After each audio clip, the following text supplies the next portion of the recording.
তল্লাটে তাল গোল পাকাতে কিট্টু লাগাতে গ্যাঞ্জাম ছাড়াতে অহেতুক জ্বালাতে কারো মনে ভোলাতে একজনই যথেষ্ট। রাব্বু ভাইয়ের বউ, রাব্বু ভাইয়ের বউ। হাসি আর কান্না বাচালের বন্যা, বুদ্ধি বিবেচনা কারো চেয়ে কম না, অনিয়ম ঘটলে করে তুলো ধুনো, সব গুণে গুণান্বিত। রাব্বু ভাইয়ের বউ, রাব্বু ভাইয়ের বউ। বুদ্ধি বিবেচনা কারো চেয়ে কম না, অনিয়ম ঘটলে হবে তুলো ধুনো। রাব্বু ভাইয়ের বউ। স্যার শুরুটা কি হলো, দিনের শুরুটা কিভাবে হয়েছে? সকালে ভাবলাম যে একটু পার্কে বসে দুজন পাশাপাশি বসে মিষ্টি মিষ্টি কথা বলবো, চীনা বাদাম খাবো, কিন্তু শুরুতেই ম্যাডাম জানিয়ে দিলেন যে তার গরম সহ্য হয় না। বস, আপনার কোন অ্যাঙ্গেল থেকে আমাকে মনে হয় আমি এই কাজ করতে পারি? হ্যাঁ, আমি কত ইনোসেন্ট, এই কাজ আমি করতে পারি। দেখার চোখ থাকলে স্যার সবই দেখা যাবে। কি জিনিস? কি কাজ করিস? আমার কোম্পানি বাংলাদেশের মতো অনেক ওই গরিব দেশগুলোর বিভিন্ন এনজিওর ফান্ডিং করে। শুনো ভাইয়া, এই লাইফটা অনেক হার্ড, শহরের প্রত্যেকটা মানুষ খুব খারাপ। তো আমি এখান থেকে শিখছি, হ্যাঁ, যে লাইফ কতটুকু পেইনফুল হতে পারে। আমি এখন দুঃখে কষ্টে পাষাণ শক্ত পাথর হয়ে গেছি। আচ্ছা, আপনার সমস্যাটা কি?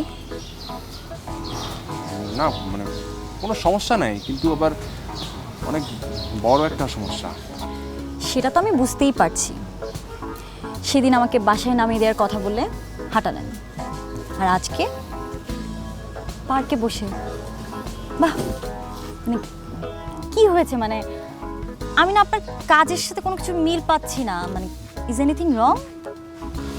না মানে বিষয়টা হচ্ছে কি, মানে আমরা তো একটা প্রজেক্টে কাজ করছি, আমাদের প্রজেক্টটা ঠিকঠাক চলছে, কিন্তু হঠাৎ আমার মাথায় মানে এমন একটা প্রজেক্ট আসছে যেটার ড্রাফট আমি রেডি করে রাখছি, কিন্তু এক্সিকিউশনে গিয়ে আমি একটু ঝামেলায় পড়ে যাচ্ছি। তো আমি আসলে চিন্তা করছিলাম যে আমি অ্যাকচুয়ালি মানে যদি অ্যাটলিস্ট ড্রাফটটা তোমাকে শোনাই, মানে তুমি যদি আমাকে একটু হেল্প করো, তাহলে আলটিমেট সলিউশনটা তুমি আমাকে একটু দিতে পারো আর কি। নর্মালি সব প্রজেক্ট তো আমিই করে থাকি, তো এটাও করে দিব। ঠিক আছে। হ্যাঁ সেটাই। তো বিষয়টা হচ্ছে মানে আমি তো অ্যাকচুয়ালি লন্ডনে থাকি, মানে আমি তো অনেক বড় একজন ফিন্যান্স কনসালটেন্ট। তো বাসায় আসার পর যেটা হলো যে আমি আসলে একপাক্ষীয় না, ঠিক দ্বিপাক্ষীয় ত্রিপাক্ষীয় ইনফ্যাক্ট চতুর্পাক্ষীয় একটা প্রেশারের মধ্যে আসি। সেটা হচ্ছে মানে আমার বিয়েজনিতে আর কি। তো সেই জায়গা থেকে আমি হঠাৎ মানে চিন্তা করলাম হচ্ছে, আসলে আমি তালগোল পাকে বলতেছি, আমি তোমাকে বিষয়টা মানে সামারি বলি। সামারিটা হচ্ছে মানে আমার ফ্যামিলি মনে করে, আমিও মনে করি যে আমরা তো একসাথে কাজ করি, তো সেই জায়গা থেকে আমি যদি তোমাকে বিয়ে করে ফেলি, বিষয়টা আসলে খারাপ দেখে না। আমি বিয়ে? আপনি এটা ভাবলেন কিভাবে? মানে আপনি আমার বাবাকে চিনেন? কোনো আইডিয়া আছে আমার বাবা কেমন? আমার বাবা তো আপনার সাথে জীবনও দিবে না। আপনি একটা ইনডিসিপ্লিন, কেয়ারলেস, অ্যারোগেন্ট, ইরেসপন্সিবল, এলোমেলো, মানে কোনো কিছুই তো আপনার ঠিকঠাক নেই। আর আমার বাবা এগুলোর পুরোই উল্টা। সে কোনো দিনও আপনার সাথে আমাকে দিবে না। আর আপনি ভাবলেন কিভাবে যে আপনি আর আমি? হাউ? No no no.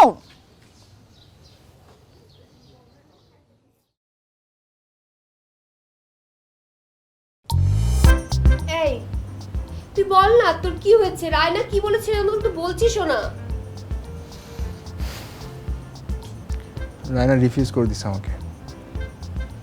কি মানে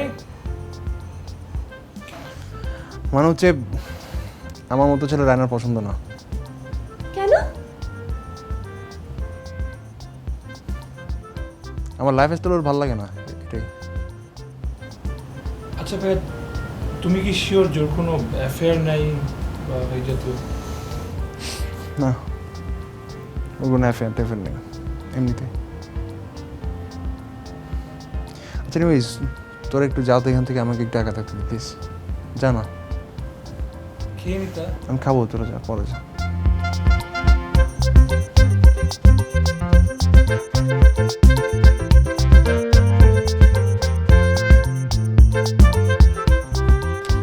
তুমি কিরকম বড় ভাই বলো তো?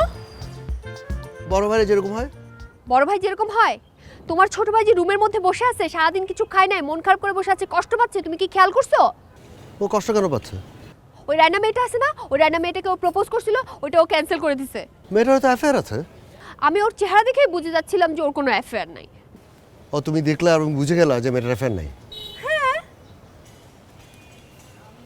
এখন বলো আমার কি করতে হবে? তুমি কি করবে মানে? তুমি এখন তোমার ভাইকে গিয়ে বলো কিভাবে প্রপোজ করবে। বরং একটা কাজ করো, আমি গিয়ে মেয়েটাকে প্রপোজ করি। তুমি প্রপোজ করবে? তাহলে তো ভালোই হয়, মেয়েটা তাহলে এক বাক্যে রাজি হয়ে যাবে। মনে নাই তুমি যখন আমাকে প্রপোজ করেছিলে তখন আমি এক বাক্যে রাজি হয়ে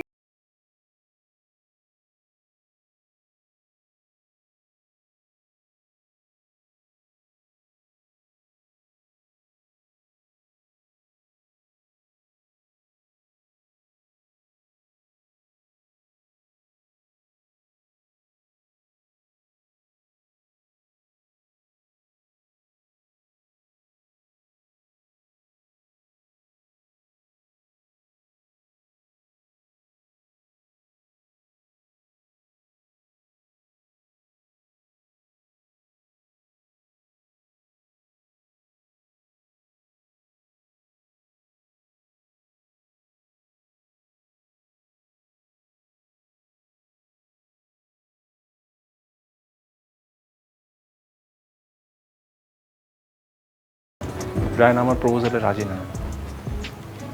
ও বলছে মানে আমি যেভাবে চলাফেরা করি, আমার যে লাইফ স্টাইল, সেই জায়গা থেকেও আমার সাথে ম্যাচ আপ করতে পারবে না। আমিও তো ডিফারেন্ট, আমরা ভালো হচ্ছি না। তোমরা ঠিক আছো, কিন্তু আমার ম্যাক্সিমাম সব বিষয়ে রায়না খুব নেগেটিভ। ওর মতে আমি একদমই ইনডিসিপ্লিন, কেয়ারলেস, অ্যারোগেন্ট, আমার লাইফে কোনো গোল নাই, আমি খুবই আগোছালো। আমার এই লাইফ স্টাইলের সাথে সে কোনোভাবেই মিশতে পারবে না। রায়না তোকে যে নেগেটিভ দিকগুলি বললো, তোর কাছে ওগুলো লজিক্যাল মনে হয় না? লজিক্যাল। ছোটবেলা থেকে তুই অনেক অ্যারোগেন্ট, অনেক ইনডিসিপ্লিন। তোকে তখন অনেক কিছু বোঝানোর চেষ্টা করেছে। ইউনিভার্সিটিতে যাসনি, পড়াশোনা কমপ্লিট করিসনি। তখন ভেবেছিলাম বড় হয়ে ম্যাচিউর হয়ে হয়তো ঠিক হয়ে যাবে। এখন তো অনেক বড় হয়েছিস, অনেক কিছু বুঝিস, ম্যাচিউর হয়েছিস, বাট ইউ ডিডন্ট চেঞ্জ। একটা ভালো রিলেশনের জন্য নিজেকে বদলাতে দোষের কিছু নেই।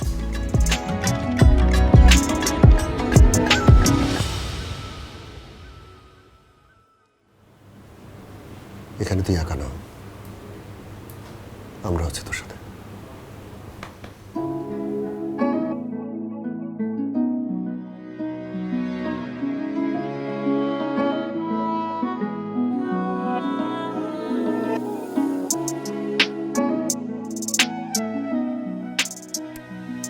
স্যার আপনার মন খারাপ স্যার, কেমনে স্যার? আমার মন খারাপ আপনাকে বলছে? আমার কোনো মন খারাপ নেই, এমনি দাঁড়ায় আছে। তবে স্যার রায়না ম্যাম থাকলে স্যার এটা হতো না স্যার। আরে দূর, কী সব রায়না ফায়না লাগা রাখছেন? হ্যাঁ, আমি এগুলো কেয়ার করি। হ্যাঁ স্যার আপনি আর রায়না ম্যাম স্যার, ছোট্ট একটা পাখির বাসা, ছোট্ট একটি টেলিভিশন স্যার, টিভি দেখা নিয়ে দুজনের ভিতরে খুনসুটি, ছোট্ট একটা বারান্দা, দুজনে মিলে কফি খাচ্ছে, রায়না ম্যামের চুল বাতাসে দুলতে দুলতে আপনার মুখের উপর পড়লো, আপনি আলতো করে সরিয়ে দিলেন। কি বলতেছেন? পাখির বাসা, বারান্দা, রায়না ম্যাম, কেয়ার করি না রে ভাই। স্যার জীবনে কি লাগে স্যার? অর্ধাঙ্গী, অর্ধেক যার করিয়াছে না, অর্ধেক তার নারী। স্যার রায়না ম্যাম থাকলে অর্ধেক কেন, পুরোটাই করে দিবে। আচ্ছা ভাই, এই যে অর্ধাঙ্গী মানে অর্ধেক কি বলতেছে? আমার সব মাথার উপর দিয়ে যাইতেছে ভাই। আপনাকে চেঞ্জ হতে হবে স্যার, আচ্ছা, চেঞ্জ হতে হলে আমাকে কি করতে হবে? এফোর্ট দিতে হবে। আপনাকে রায়না ম্যামের ফ্যামিলি যা চায় তার মতো হতে হবে স্যার। তা রায়না ম্যামের ফ্যামিলির মতো হতে হলে আমাকে কি করতে হবে? পানির মতো হতে হবে, যে গ্লাসে রাখে সেই গ্লাসের আকার ধারণ করতে হবে। আমি আসলে কিছুই বুঝতে পারতেছি না, মানে তালগোল পাকায় ফেলতেছি। কি করতে হবে আমাকে বলেন তো দেখি? দেখাচ্ছে স্যার।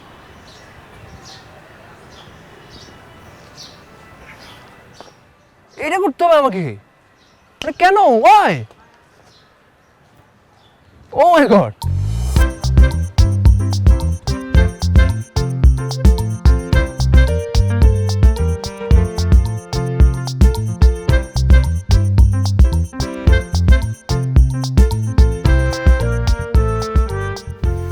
আমি কি তোমার সাথে যেতে পারি? কেন? কোথায় যাবেন? তুমি যেখানে যাচ্ছ। আমি বাসায় যাচ্ছি। আমি তোমার বাসায় যাব। আপনি আমার বাসায় কেন যাবেন? তুমি তোমার বাসায় যাচ্ছ এই জন্য। আমি আমার বাসায় যাচ্ছি, আপনি এখন আপনার বাসায় যাবেন, ওকে? তা আমি তো তোমার সাথে যেতে চাই। কেন? তোমাকে সেদিন বললাম না? আমিও তো আপনাকে বলেছি নো নো নো। রায়না দেখো, তুমি কিন্তু সবসময় আমাকে এইভাবে নো বলতে পারো না। তুমি আমার সাবঅর্ডিনেট, আমি তোমাকে যেটা বলি সেটা তোমাকে শুনতে হবে, ওকে? রিয়েলি? আমরা কিন্তু এখন অফিসে নেই। তুমি তো ভুলে যাচ্ছ, তুমি যে অফিসে কাজ করো ওটা কিন্তু 24 আওয়ার অফিস। আমি একটা প্রজেক্টে আসছি, সো এনি টাইম আমি তোমার সাথে যে কোনো প্রজেক্ট নিয়ে আলোচনা করতে পারি। এখন যদি তুমি তোমার বাসায় রিক্সা করে যাও, তাহলে আমরা রিক্সায় যেতে যেতে আলোচনা করবো, বিভিন্ন প্রজেক্ট নিয়ে আলোচনা করবো। আর যদি তুমি হেঁটে হেঁটে যাও, আমরা হাঁটতে হাঁটতে আলোচনা করবো, ঠিক আছে? আসো। কি আসো?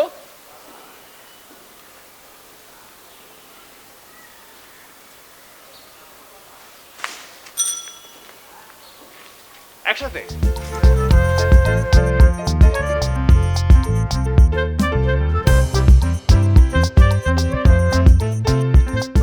ভাইয়া, তোমার আপডেট তো দিলাম। আমি কি নিউজ চ্যানেল নাকি? মানে তোকে কতক্ষণ পর আপডেট দেবো? আরে না না, নিউজ চ্যানেলে কি আছে? এই আজকাল দেখো না, সারাক্ষণ আপডেট আসতে থাকে মোবাইল টোবাইলে সব জায়গায়। তুমি তোমার আপডেট মানে প্রবলেম কি বলো, দেখো আমি সাজেশন দিতে পারি। তুই আমাকে সাজেশন দিবি? তুমি এবার তাকে আছো কেন? তুমি আমাকে আন্ডার এস্টিমেট করতেছো। আমি হলাম গিয়ে আন্ডারডগ প্রেমিক, যখন করবো তখন দেখবা। না সেটাই তো, যুগ এখন এত খারাপ হয়ে গেছে, মানে তোরাই তখন প্রেম করবি, তারপর বিয়ে করবি, মানে জীবনে তো এতদিন কিছু ঢালতে পারস না, প্রেম মাত্র একবারে ঢেল দিবি, কখন যে বাপ হয়ে যাস আল্লাহ গফুরুন জানে। হ্যাঁ, কেন আমি তোমার সাজেশন দিতে পারি না? দেখবা, মানে ওই যে ডায়নামাইট চেনো, ডায়নামাইট? আমি বললাম গিয়ে ছোট হইলেও এই লিটল ডায়নামাইট যখন ফুটবে এত আওয়াজ হবে চারপাশে, কেউ থাকতে পারবে না। আমি বললাম ওরকম। তুমি তোমার আপডেট ওর প্রবলেম আমাকে বলো, আমার কাছে একটা সলিউশন প্যাকেজ আছে, আমাকে 5 মিনিট দিবা, তোমার সলিউশন নিয়ে আসবো। প্রবলেমের কি আছে? আমি গেছিলাম সেদিন অফিস থেকে বেরোয় পিছিয়ে পিছিয়ে গেছিলাম, পাত্তা দেয় নাই, সারাদিন ঘুরাইছে, ঘুরানোর পর ওই জানি চলে গেছে, আর পায় নাই। মানে আমার বেচা দিছে, বুঝছস? ও, এটার জন্য আমার সলিউশন প্যাকেজ লাগবে না। এই এরকম ছোটোখাটো প্রবলেম আমি দেখতে পারি। তুমি আমাকে এটা বলো, তোমার অফিসে তোমার কাজ কি? মানে ডেজিগনেশন? কনসালটেন্ট। গুড। তো কি যেন মেয়েটার নাম? রায়না। এই রায়না কি তোমার উপরে না নিচে? Obviously on top. Very good, guys always should be on top.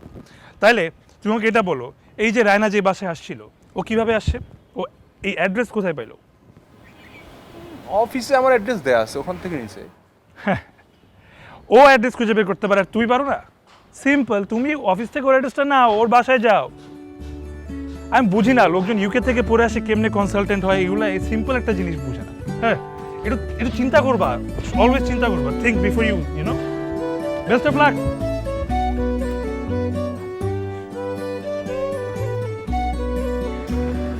সালাম স্যার। ওয়ালাইকুম আসসালাম। স্যার আপনি আমাকে চিনবেন না, আমার নাম আবির, আমি রায়নার সাথে একই অফিসে কাজ করি।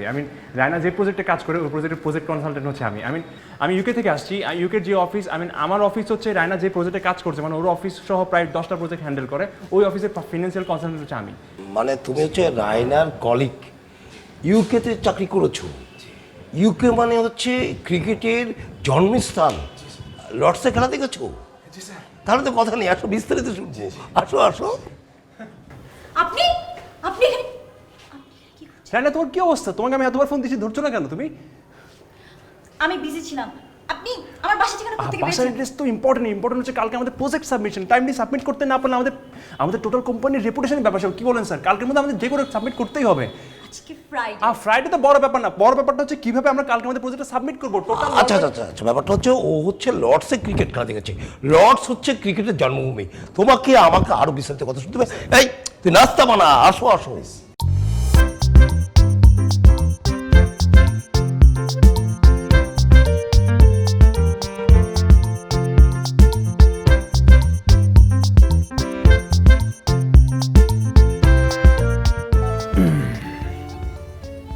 বাহ, তোমার টোটাল অ্যাপ্রোচ, অ্যাটিটিউড সব চেঞ্জ। এত নম্র ভদ্র আমার জন্য নাস্তা নিয়ে আসছো, ভালো লাগতেছে তোমাকে দেখে। শুনেন, এটা একটা কার্টিস, আর আপনার মুখে এসব কথা মানায় না। মানে আমি তোমার একটা প্রশংসা করলাম, মানে তুমি আবার শুরু করে দিছো। আপনার মতন অ্যারোগেন্টের মুখে যখন এত প্রশংসা, এত ভালো ভালো কথা শুনি না, তখন কেমন কেমন যেন লাগে। এনিওয়েজ, আপনার মতলব কি?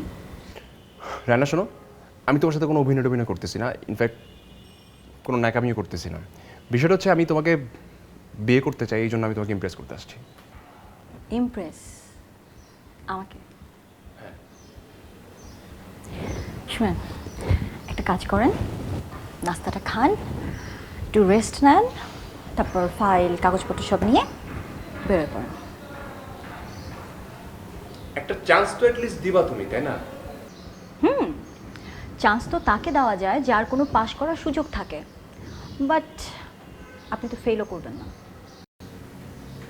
কেন? কারণ আপনি ডিসকোয়ালিফাইড।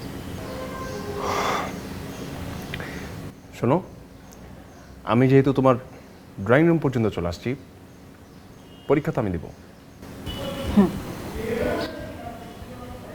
দিয়েন। শোনো, তুমি যেরকম ডিসিপ্লিন, সোভার, ডিসেন্ট একটা মেয়ে, তুমি তো চাইলেই এখান থেকে আমাকে বের করতে পারবে না, পারবে? আপনি একটা কাজ করেন, খেয়ে নেন, পরে দেখা যাবে। এই শোনো, তুমি না এমনিতে কিউট আছো।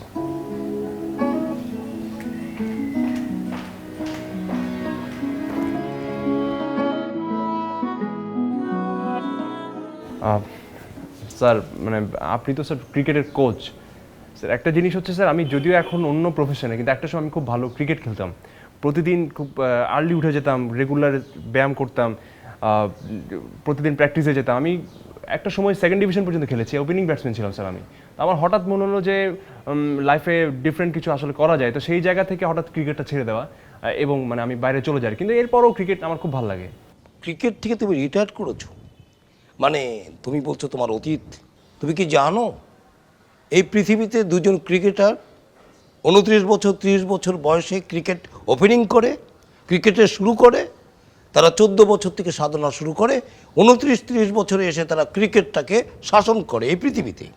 তোমাকে মনে রাখতে হবে, তোমার এই বয়স রিটায়ার্ডের বয়স নয়, এ বয়স হচ্ছে শুরু করার বয়স। পৃথিবীর যে সমস্ত ক্রিকেটাররা আজকে প্রতিষ্ঠিত, তাদের মধ্যে তুমি উল্লেখযোগ্য দুজনের নাম জানো, যারা হচ্ছে অস্ট্রেলিয়ার হাসি এবং পাকিস্তানের মিসবাহুর। তারা শুরুই করেছিল 31 বছর বয়সে, 30 বছর বয়সে, মানে ক্রিকেটের ওপেনিং শুরু করলো তারা। তারা সাধনা করেছিল 14 বছর বয়স থেকে। আর তুমি কি জানো যে ক্রিকেটের সঙ্গে শৃঙ্খলার কী সম্পর্ক? ওটা ছেড়ে দিলে তোমার জীবন থেকে শৃঙ্খলা চলে যেতে পারে, এটা তুমি জানো? জি স্যার, না মানে আমি এখনো অনেক শৃঙ্খল, কিন্তু মানে কি শৃঙ্খল? তুমি ছেড়ে দিয়েছো ক্রিকেট, তুমি শৃঙ্খলার সাথে থাকবে কি করে? আচ্ছা, তুমি সকালবেলা কটার সময় ওঠো? স্যার 9:30 স্যার, মানে 6:30। 6:30 মানে? একজন ক্রিকেটার উঠবে কখন? যখন পৃথিবীতে সূর্য উদয় হবে তখন থেকে সে উঠে পড়বে ঘুম থেকে। তুমি জানো আমি কখন উঠি? জানি না, স্যার। 5:30টায়। নো, কালকে থেকে তোমাকে উঠতে হবে 5টায় এবং আমাকে ডাকতে হবে। আমাকে ডেকে তোমার সঙ্গে আমাকে ব্যায়াম করতে হবে। ক্লিয়ার? না স্যার, আমি তো এমনিতেও রেগুলার স্যার জগিং করি স্যার। মনে রাখতে হবে, এটি হচ্ছে শৃঙ্খলার খেলা, এটা জীবনের সঙ্গে থাকবে। সকাল 5টার সময় তুমি আমাকে ডাকছো। এই তুমি যেটা কি করো এছাড়া? স্যার আমি ফিনান্সিয়াল কনসালটেন্ট। কি? Sir finance consultant. মানে অঙ্ক, মানে হিসাব নিকাশ, তাই তো? এই হিসাব নিকাশ করতেও কিন্তু ক্রিকেটের শৃঙ্খলা লাগবে। এটা কি ক্লিয়ার? জি স্যার, ক্লিয়ার। তাহলে পরে তোমার কালকের কাজ হচ্ছে আমাকে ঘুম থেকে ওঠানো। আর কিছু বলবে? স্যার 5টাটা একটু আর্লি হয়ে যায় না স্যার? 5টা আর্লি হয়ে না যায়? স্যার, আমি তো উঠে যাই, এমনিতে আমি 6টায় উঠি, কিন্তু 5টায় উঠতে পারবো স্যার কালকে থেকে। উঠতেই হবে তোমাকে, ক্রিকেটের সঙ্গে থাকতেই হবে, স্পোর্টসের সঙ্গে থাকতেই হবে। তুমি আমাকে দেখো, কেন আমি এখনো তরতাজা সবুজ এভারগ্রিন, কেন বলো তো? ক্রিকেট খেলি, কোচিং করি এবং তোমাদের মতন ক্রিকেটারদের নিয়ে আমি মানুষ করি। ক্লিয়ার? রাব্বু ভাইয়ের বউ, রাব্বু ভাইয়ের বউ। পরিবেশ খোলাটে, তাল গোল পাকাতে, কিট্টু লাগাতে, গ্যাঞ্জাম ছাড়াতে, অহেতুক জ্বালাতে, কারো